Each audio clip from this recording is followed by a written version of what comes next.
Hello and what is up? It's your boy Real_Joshua, and if you are watching my channel, you know that card games aren't all just about the game, it's about the physical aspect that surrounds it all. Sure, you could go into your locals with just a stack of crumpled up cardboard and some dice, but where's the expression? Where's the aesthetic? In the past, I've covered all types of TCG accessories on my channel, but for the most part, these were products that appealed to me specifically. Today, we're going to be doing something a little bit different, and we're going to be talking about the cutest TCG accessories that you can find. Why? Because there is a surprising amount of amazing, cute TCG accessories if you know where to look. First off, please like and subscribe if you have not already, it really helps the channel. Second, this is not a sponsored video, although some of the custom card arts were sent to me by the artists themselves. Finally, while I will be covering a lot of One Piece specific accessories, there will be a lot of things in this video that apply to all TCGs, and all the sites that include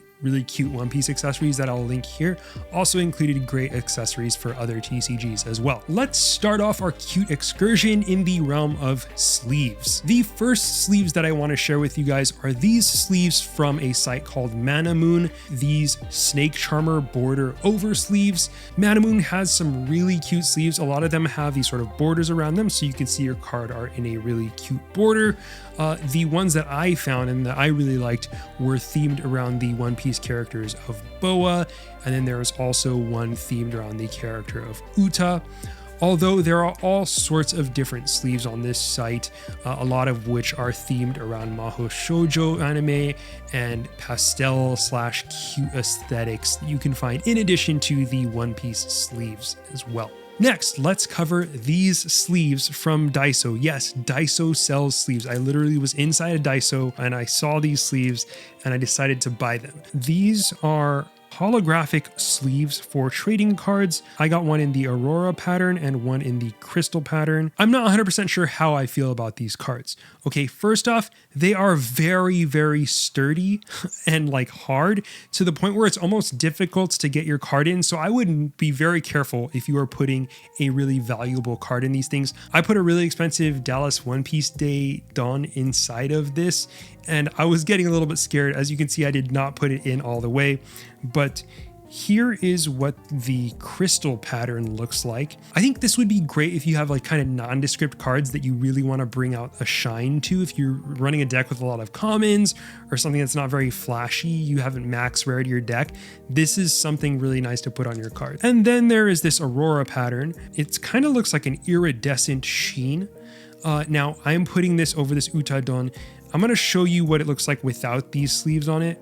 As you can see, the card is already very shimmery. It's got a nice gleam to it. So when I put this on afterwards, it's kind of overkill. But I think if you have, again, a more nondescript deck, these cards will really help your cards to shine. And I think it's a really, really cute touch.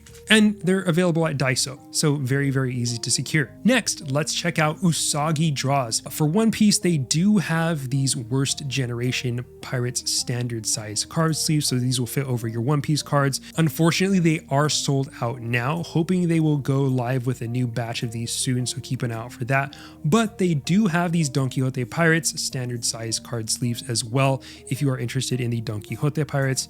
And they also have all sorts of other cute custom illustrated sleeves as well. So if you are not into One Piece, if you're not playing the One Piece card game, they have some amazing other products as well. And finally, this is a little bit more of a DIY thing that I have been seeing lately, but what I've been seeing is that people will decorate, and this will only be really applicable to card games that have a sort of leader or commander figure. So what people will do is they'll take either a top loader like this, or they will take a mini snap case like this, and they will decorate that with stickers.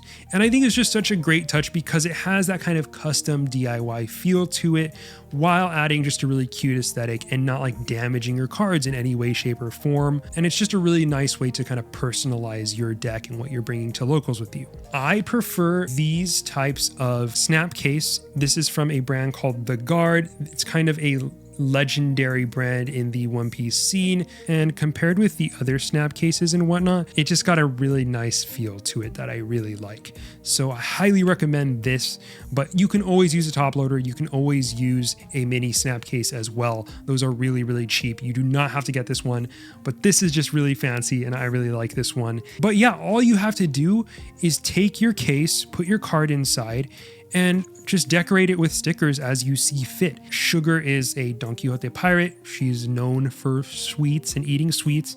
So, you decorate it with some sweets, and yeah, you can even decorate the back. I think it's a really fun little quote project.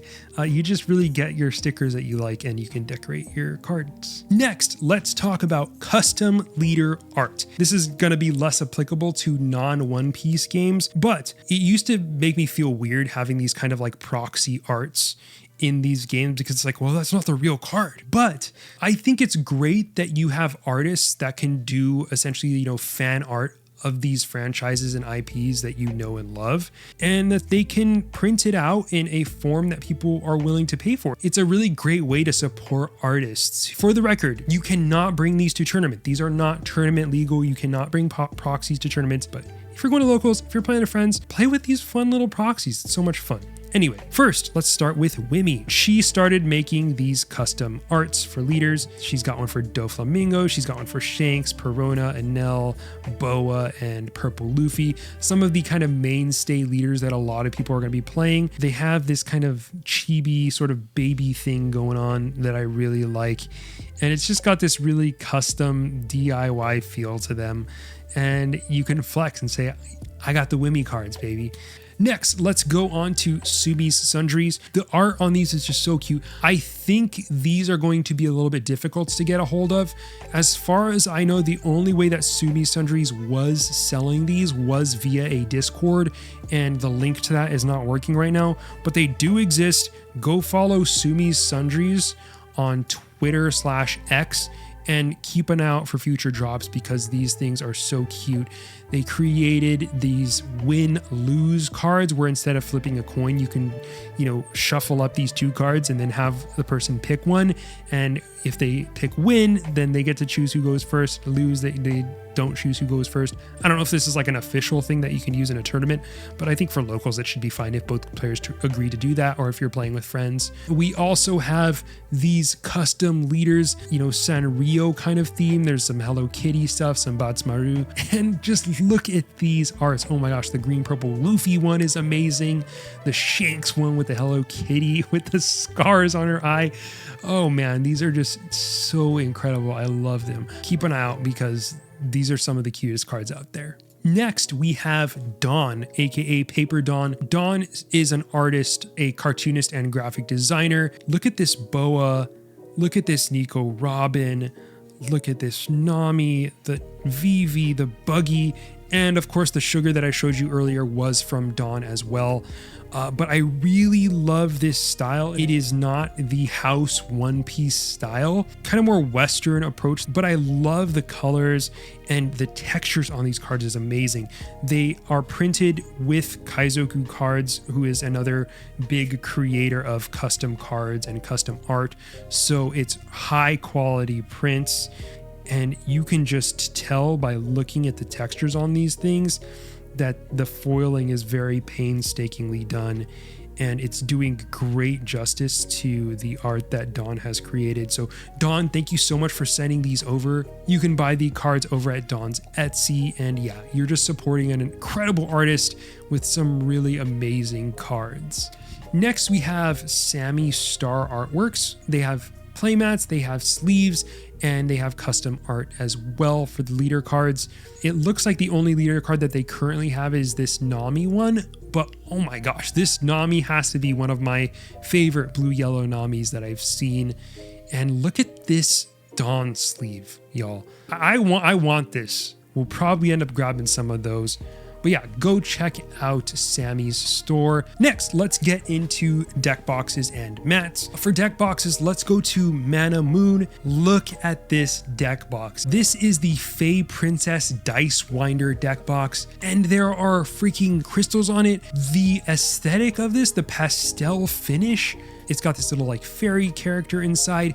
Look at these pink dividers and just the mint pastel color. Maybe not something that I personally would bring to locals, but the quality is there. And then look at this Moon Scouts genuine leather dice winder deck box. This is also absurd if you are a Sailor Moon or Mahou Shoujo sort of fan. This one also comes in different colors. There's a black and pink version if you have that kind of, you know, edgy cute aesthetic, and the classic blue and white Sailor Moon uniform. I think this has got to be one of the coolest deck boxes I've ever seen. Like legitimately incredible. Next, let's go to Usagi Draws. This is a Tony Chopper deck box. They have these for Pokemon too. They have like I believe they have like an Eevee one that's pretty famous. They might have like a Pikachu one as well. But here's a Chopper one. I don't know how this is going to look in real life. And I will say it is a little bit weird that there's a furry deck box with Chopper's visage on it, but it's you got to admit it's cute. Like, look at this thing. Look at the eyes. This is water cooler talk for your local for the next like 2. Oh, did you see this person? It's the person with the Chopper deck box. That's you. You're the person with the Chopper deck box if you get this thing. Next, let's talk about playmats. Let's talk about this one, the Sweet Celebrations playmat. Look at this art. It's Sanji and Pudding on their wedding day. Pudding's got tears coming out of. This is one of my favorite scenes in the whole show, by the way. And I think that this art just does it incredible justice. I think it's one of the best One Piece mats that I've ever seen. And it's in stock. So that's always nice. And next we have the Three Brothers Bond. It is of Ace, Sabo, and Luffy, but it has this kind of, you know, flowery, cute boy band aesthetic to it that I think a lot of people would resonate with. I think this is also just a great mat. I don't know if you would qualify this as just strictly cute aesthetic wise, but it's cute and it's amazing. Go check it out. Okay, a couple more for you. This one's a little bit more miscellaneous, and I will say they're not hard to get, but here they are at a bit of a markup compared to what you would be able to get them at in Japan. This is the Fortune Lucky Cat Pirates One Piece NYAN Piece Mega Cat Project, a set of figurines that are based on One Piece characters, and they're just little figurines. So what does this have to do with the TCG? Well, if you're a One Piece fan, you can get these and use them as kind of just indicators for your cards. A lot of people will use indicators to say whether or not they've used their leader ability. These are really, really nice to have, I think, not just for your shelf, but for playing TCG as well. You can find it on Mecha Japan. You can buy them wherever if you can find them, but the prices that are listed in a lot of sites quite marked up at the moment. So see if you can get it for cheaper, but that might be hard to do because these are pretty in demand and hard to find here. I think this also works as just like an idea. If you find these kinds of figurines, you can use them for your TCGs, whether they are One Piece themed and maybe for other card games too. So that just about does it for the cutest TCG accessories for now. If you have any that I missed, anything that you think people should know about, let me know. I could definitely see myself doing a part 2 of this. I hope this was enough to give you some ideas of things to implement into your setup, and I hope you enjoyed. So again, please like and subscribe if you have not already. I would really appreciate that. And if there are any other video ideas that you would like to see me create, any other accessory types that you would like to see covered, let me know down in the comments below. But yes, thank you so much for watching, and I will see you in the next one. Later.